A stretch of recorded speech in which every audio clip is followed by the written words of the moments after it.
Okay, so I want you to pick. So I have a list of guys here for each decade, and I picked some Hall of Famers for each decade, and I want to kind of get your opinion on this, what you would choose for the starting five of each decade. And I picked a bunch of guys, and I know like some guys played in different decades, like Kareem, obviously, he was going to sit 70s and 80s, but I picked their prime, which decade was their prime, and their prime position, I would say. Like Duncan is a power forward, for example, here, not a center. Just get your quick opinions. I think could be a fun exercise for each decade, okay?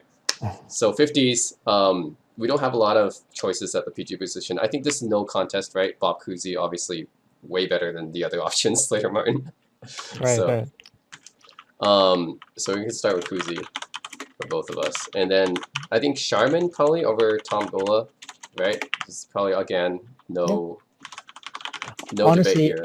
honestly, during like the 50s and even Yeah. parts of the 60s, there's almost no competition with some of these players. So Yeah, and like SF again, Harrison. I like George Riley Young, but no. I think for both of us, we'll pick. I think these five, except for the center position, is probably the only one where there's even any debate. I think we'll probably choose Bob Pettit for the power forward over Dolph Shays.